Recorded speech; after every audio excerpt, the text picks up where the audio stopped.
you are in the world. Good afternoon from Tanzania. I'd also like to welcome my panel. Thank you for taking your time. Busy professional women, and you are the project to join me this afternoon. As Aida mentioned, the topic of this panel is Blazing the Trail, a conversation with leading Tanzanian women in the financial sector as part of the launch of the IFC Leading Tanzanian Women in Financial Services report. Without further ado, I'd like to quickly introduce my panel with me.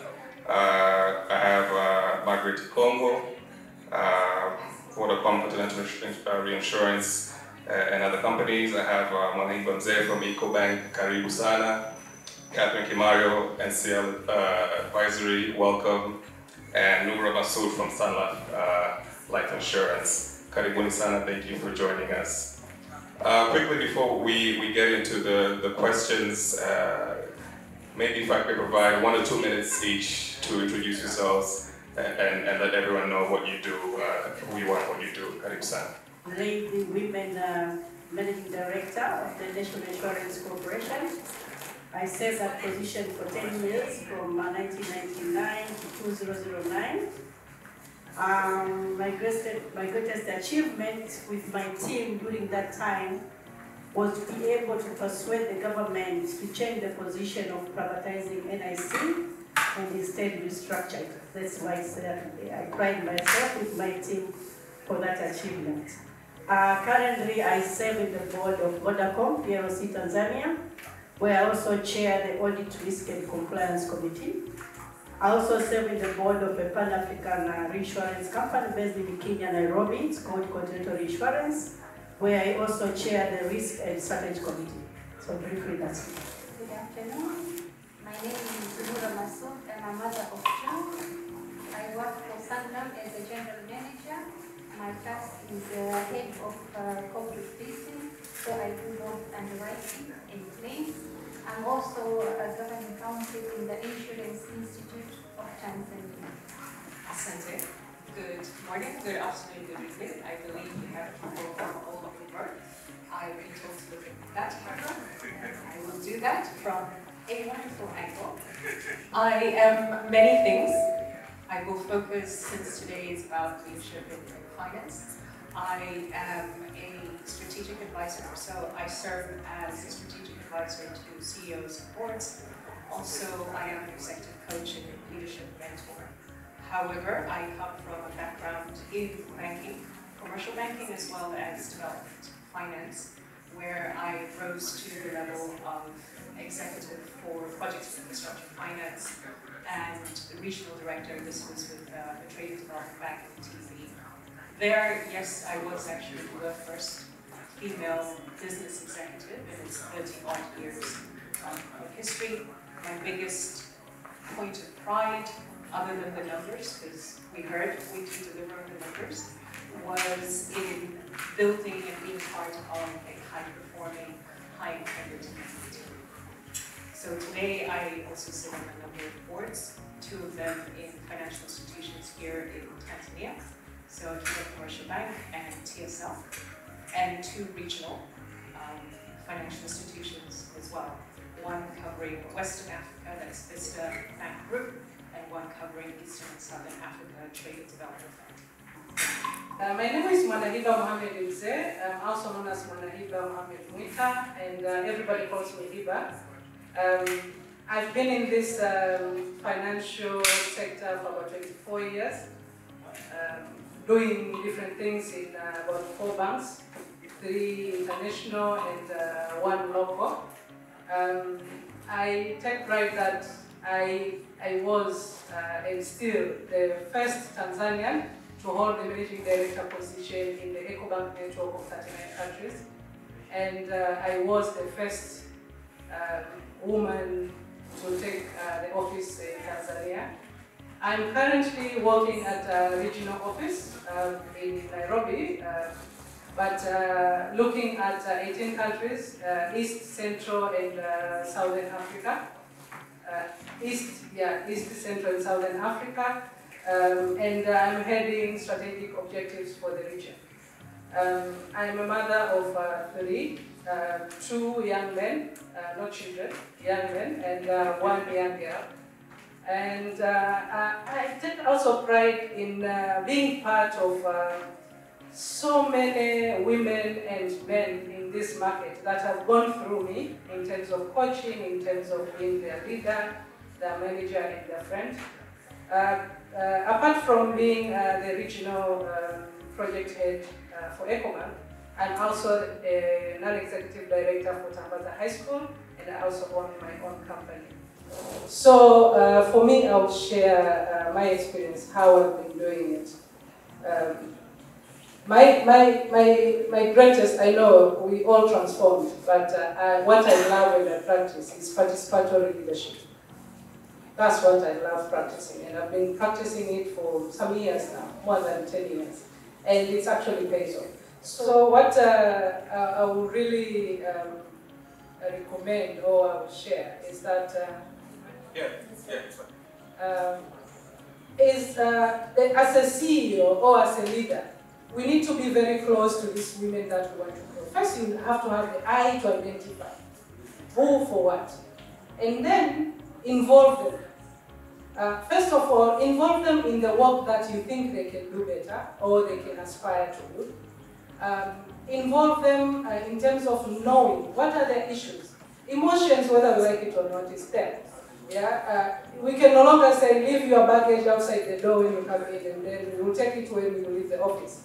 So we need to be involving ourselves, as we know, as we all know. Women, our work doesn't stop at 5. Yeah? We work 24 hours. And I think the report didn't capture something in there. It's not only about taking care of children and relatives, there's also a husband in it, yeah? Whom we can't park anywhere, yeah? This is 24 hours job, okay? So we need to basically be able to talk to these ladies, find out what are the issues. Sometimes I know one of my brother in the banking sector will always say that, you know, women, yeah, let us know you. Let us know your color. When your emotions change, say it. But we can't. We are human. Okay? So we need to be able to go to a lady and say, today I don't see you, you're okay. What's wrong with you? And be part of solving that problem. As women in organizations, we are abused at home, whether physically or by verbal abuse. You know, as strong women, you can't fight us, but you can you can mess us up. Yeah? So we need to know that, and we need to be part of solving their problems. But then again, give them the opportunity to do the work, appreciate, and be that support to push them up. And I'm very happy that in my career I've been able to push a lot. I have young people who are now at exco levels. I have people who are aspiring to be CEOs. I have people who were 5 years ago, they were graduate trainees.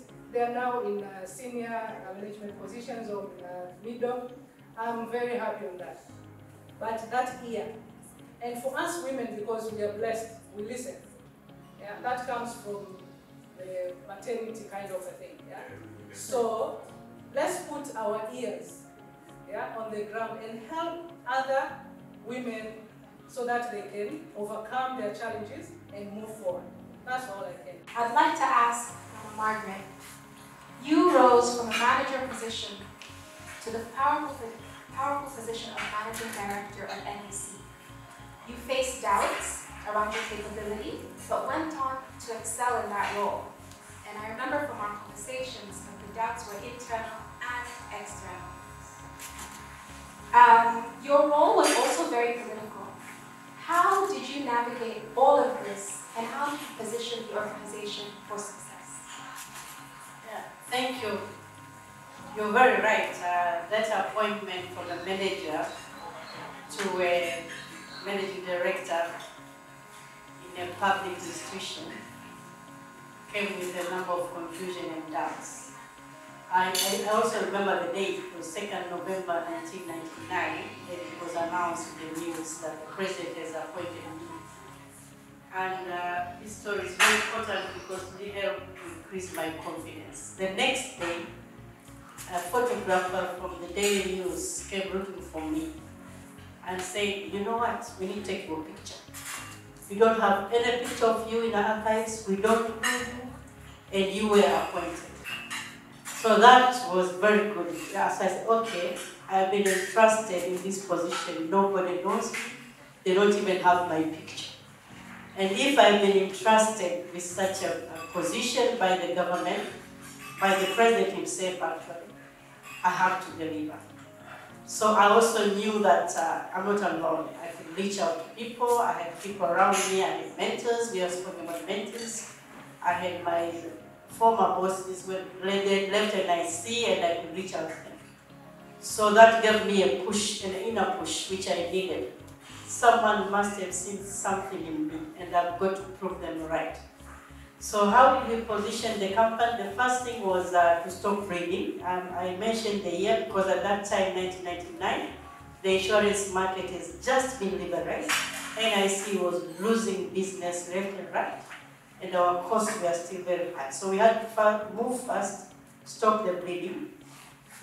Within 1 year, we were able to reduce the number of staff from 1,683 to 651. We were able to relaunch the company, rebrand the company, and we had a slogan which we say, "We are here to stay," because all our competitors were saying, NIC is being sold, NIC is done. So we launched the motto, "We are here to stay." We changed our logo.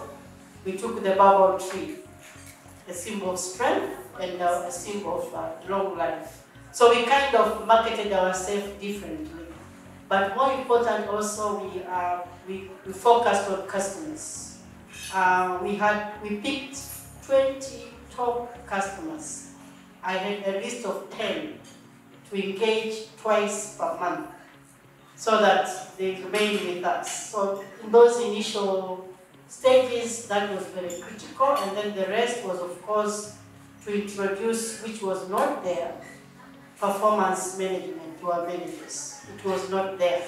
So we had to sign with every manager what you are going to deliver and the incentives if you do that. And I remember telling them that I'm not going to the treasurer to ask for a salary subsidy. I'm not going to do that, because at that time it was normal for parastatals to go to treasurer and say, "No, I can't meet my payroll this month. Can I get some?" I said, "I'm not going to do that. You must earn your salary first, and then also for the others at the head office." And I think that worked. Thank you, Mama Margaret. I think it's remarkable that you could discuss your time at NIC and share so many impactful initiatives and still not mention that you essentially saved or helped save NIC from being privatized. This is why you should download our report. It's all in there. Over to you, Nura. So Nura, you specialize in a very technical field or sector in insurance or life insurance. How did you get into this sector? Was it an intentional decision? How did you get in the sector, and what made you enter the sector that you're in?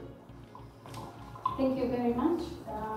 So I started insurance in 1999. In 2003, I was shifted to start doing the life insurance. In life, it was something new for me. So when I started, I had some difficulties. I wanted to understand more. So I tried to sort out in the groups in other countries if there's anyone who is doing, who can help me understand. So when I was looking, and there was no one who was doing the same field, so I decided that I will start myself. So this is a medical underwriting insurance and medical means that we're doing live. Therefore, I looked, when I saw there was no one who's doing, I challenged myself and I said, this is the area that I would like to focus on. It was a very difficult decision to make, because studying on your own, you're not attending school, you don't have any support. It was quite difficult, but I still managed to complete. Asante sana. So it was actually an opportunity that you saw, even though it was a difficult one, but you did see that there was a gap in the market for life insurance. So asante sana. My next question is for Nura. Nura, you rose from personal assistant to general manager while pursuing continuing education and also having 2 children along the way. Can you talk about about the support system that enabled you to make this career leap while balancing part-time education and growing your family. Thank you very much indeed. To start with, before I answer the support system, I had to make a conscious decision of studying life insurance where I didn't have any support. So I had to prioritize first whether I can do it, and I did promise myself that I will, as there was no one here in Tanzania to support me, no one was doing the exams. So I had made a conscious decision, I had prioritized, I had commitment, and I set my goal. So in terms of the support system I had, the support system was mainly my family, my mother-in-law, and my husband. My husband had supported me in terms of taking care of my kids, making sure that they have their homework done, activities, taking them to school, so that I had time to sit down and study. It was very difficult. It was not an easy decision at all. Having no one to support me, having nobody who's doing the same exams that I had. So quite a problem for me was to pass these exams. I had several times failed, but I was having a support from my family, a moral support from my husband and from my mother as well. And maybe more than that is that the trust in God that I had, which we practice and we emphasize on it, that just having faith in it and believing that there will be a positive moment for me. So these are the support systems that I had, and I think if you want to achieve, you can't achieve on your own, you really need the support, especially for us women. We have families to look after, we have work to do, we have exams, we have also so many things that we have, and also I remember having a commitment of not having any social engagement. I had to focus on my exams. I just forgot about social, just focus on my studies and make sure that I achieve. And why I had achieved this qualification, because I wanted a Tanzanian to have this qualification, because there was no one, or maybe there isn't anyone right now, but I wanted to make sure that we as Tanzanians, we can do it. And I think I have proved that. Kendra. So you were TDB's first woman business executive, again, in quite a technical field, project and insurance finance, if I'm not mistaken. How did your leadership style evolve from your early days in finance to how it is today? Thank you. From the very early stage, I think from school, from how we're socialized in the workplace, I learned that excellence, technical excellence, drive, initiative, and being focused on delivering on the task or the goals really were paramount. And that if there's anything to do with interactions with other people, it was about communications, effective communications. We heard Margaret talk about effective listening. And so that's what I focused on, and that's what I excelled on. There was no place for emotions in the workplace, particularly for women. I think those of us on this panel understand what I'm talking about. There's a certain... I do too. So I don't need to expand on that. Only to say I then actually, that became my leadership style. Very much focused on delivery, very much focused on solutions, and unfortunately lacking empathy. And so my style was more authoritarian. Even though I was empowering of my teams, there was none of this, oh, CG, I'm feeling like this. Like, no, park it, later. Let's deal with the task at hand. All right? And that worked for me for a while. Thankfully, I've been raised to be polite and respectful and generally kind, so the experience wasn't too unpleasant for people around me. But needless to say, I started to notice from those around me that people were bringing in the human element. And more so from my male colleagues, I started seeing that. And so I slowly started to evolve my leadership style as well. It's really only when I got to the executive level that all of a sudden I realized that all my interactions were about emotion.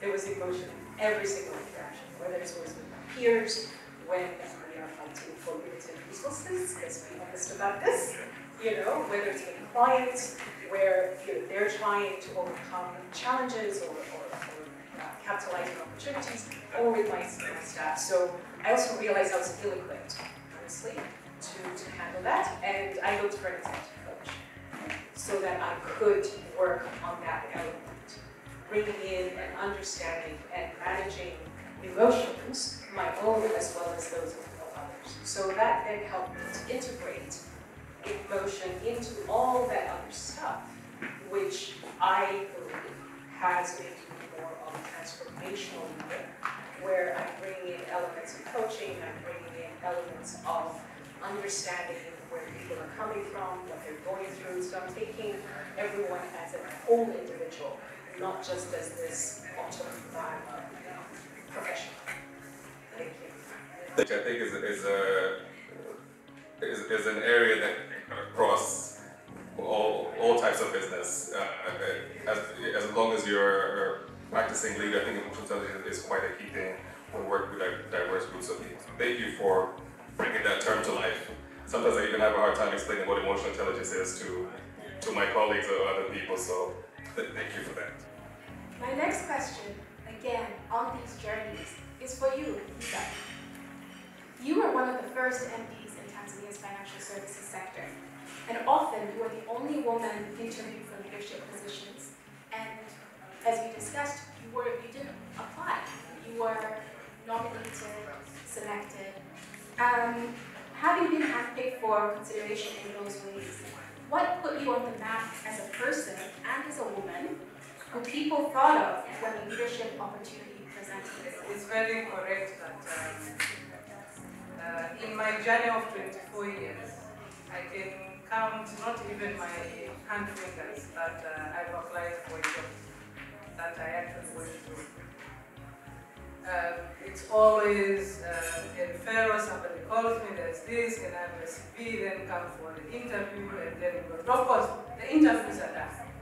But the application process, usually, some of the jobs, you're asked to put the application when you're actually going to the interview. So I'm like, no, that's not caution. They say, no, it's a procedure, we need your application. So you do that. Some of them actually fill in the application form when you're already on the job. But why was that? I believe that in the first years, I started as a trade clerk at Standard Chartered. And the way I learned the work was they were so busy. The unit had fewer people. They were so busy. I was the junior person, and then all the rest had their jobs. And me, I just came from university and got my job. So I couldn't even ask them, what does it mean? So what I did is, on my own accord, I saw files all over. When I finished my work every day, I ended up not doing anything. Then I said, can I file those? I said, yes. Can you? I said, yeah. Just tell me how I can file.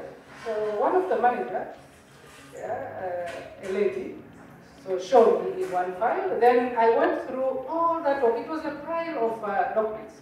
So I filed. It was letter of credits, international guarantees, bills of exchanges, and those kind of things. So I learned from school, but I didn't know how in practical sense we're making it. So by filing, I was reading, and then that's how I knew. So up to now, we will argue about letter of credit, and I've never sat in a class or worked in that kind of scenario. So all the while, I've been really pushing myself to know more about the jobs I'm doing. That's what I did to RM, to senior corporate service. I did retail banking. In the retail banking, I did SME, I did personal loans, I did bank assurance, operational risk, name it in consumer banking. Okay, and then I went in another bank. I learned about how to manage branches through retail banking. Yeah. Product management is something that I know often. So then risk and compliance. Yeah, I touched on that as well, senior level, but then you have to approve people. Yeah. So I've accumulated enough experience for me to sit in any position and talk about other positions. So I will sit and I will talk about anything in the banking industry. So when people are looking for staff to fill in their positions, they usually want something, isn't it? Yeah. Want somebody with this. So many times people think about me because I have those and more. Yeah, that. But then again, it's the right attitude. When I agree to do your job, I will do it. I will prioritize it. You will have my loyalty 100%. Even if it means that I wake up at midnight to go and meet another CEO to do business, I will. Yeah? So that right attitude has really helped me in the way. What other thing? It's a social and a professional network. 24 years is not a joke. Yeah, you've seen today Majid. Majid, we knew each other when we were both relationship managers. Yes. Me at Stanbic, him at CRDB. We went to the same customer once. Yeah. So I've had this network throughout, and one of my key strengths is actually the letter. Yeah, I build relationships. I've never bought a relationship. I've never bribed anyone for any business or any opportunity. I don't bribe, and I don't take bribes. I build relationships, and I maximize whatever comes out of that relationship. That's how I made it. So it's been all this, and then again, I have this one characteristics which actually got me a few jobs as well. I am a straightforward person. Very straight. I will tell you it's black or white. Me, I don't have gray. I'm sorry. I don't have shades. Yeah, it's black, white. Yeah, it's water. It's water. You can't say this water is this or whatever. No. So if you want somebody who is that straight, I'm known as a no-nonsense. I'm very firm. I'm very fair. Nura, we've known each other when I was learning bank assurance. Her in Sanlam, me at Standard Charter. But she taught me a number of things in bank assurance. Okay? So I learn, I build relationships, but I'm a no-nonsense. You come to me with nonsense, I will chase you out. What Carolina said before, I'm known for that. And I can actually tell you, my MD position, I was referred because of that. So sometimes the things that you have, and we keep on saying, there's one group which we all belong to and have. We keep saying, don't change yourself. Yeah. You'll go to LinkedIn, I've changed my whatever. I said I'm an authentic leader believer. Yeah. I don't want to change. I can't change. You can't say that because I want to do something that today I will do this. No. Yeah, me, it's me. You take me for who I am. I will deliver on your job. And the other things are just other things. Today you see me in heels and suits.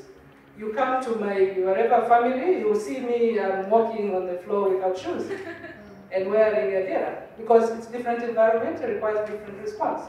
But those are the things I think that have really given me the opportunities that I've had over the years. But I'm a damn hard worker, and when I do something, I do it perfectly.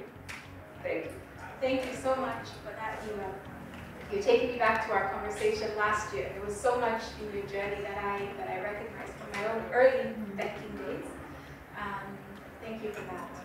You talked about authenticity. You talked about knowing your strengths and leading from that place of authenticity. That is the perfect segue to Catherine, and this will be our last question for today.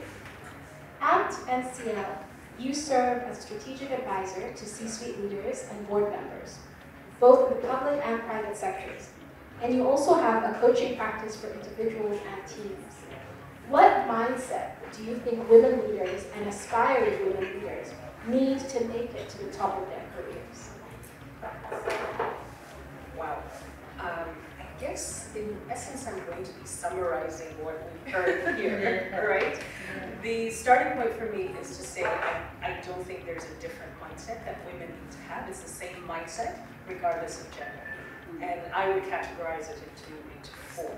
The first is to want it, to really want it. You've heard from the women here that even when it was through nomination or appointment, they wanted it. They wanted to succeed. They wanted to prove something because it doesn't come free, right?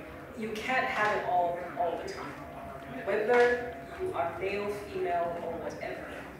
And this, I felt, I was honored to hear this from a man who was asked, you know, how can women have it all, just like men have it all? And he was very honest and said, I'm on my third marriage. Clearly, I'm not excelling on this home front.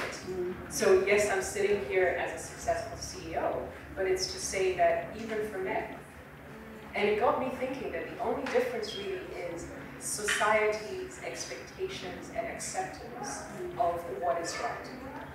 We heard from Nura's story that her husband stepped up. We can't be everything at the same time or all the time. So want it and be clear that there are going to be trade-offs. The second is about those trade-offs. And I feel from experience, but also from research, that self-awareness comes into it. Know not only who you are, but how you define yourself. Also, how do you define success? Right? Because along the way, as I mentioned, there are going to be trade-offs. So if success looks like you've hit your numbers and beyond, then sometimes it can't be achieved at the expense of your team. You've met your numbers. You know? So it's important to understand yourself. This whole journey of leadership, on the way up, I mean, it's hard enough on the way up. What we don't tell you is when you're up there, right? It doesn't get any easier. So it helps when you understand yourself, that you're also not trying to understand yourself as you're going through life's challenges. And in addition to knowing yourself, obviously, then what are your strengths, what are your blockers, or challenges, or areas for growth, you know, it just depends on how you want to determine it. And ultimately, what do you want to be known for, and what do you want to be known for? What's the brand out there? Yeah. We've heard from people, no nonsense, straight shooter, honest, and fair. Right? We all have our own brand. There are things that are associated with it. So that's the second. The third, then, is self-mastery. Right? And this is where now, once you know what your strengths and blockers are, learning the strategies and or habits that will help you to optimize on your strengths. And also to fill those blocks or to fill those gaps where you don't have the strengths. This can be technical, you know, everyone here mentioned upskilling, and also the leadership skills. I purposely did not call them soft, because I think all of us can attest here. It is about relationships, right? Yes. So those strategies, so that we're choosing our behaviors. We're not just finding ourselves, this is what I do, automatically reacting, but we're choosing how to show up authentically. And this leads me to the final point, and we've heard it here, it takes a village, right? Fancy term, networking, right? And the networks that we have. We've heard about the importance of mentors, and these would be people who can provide us with guidance, right?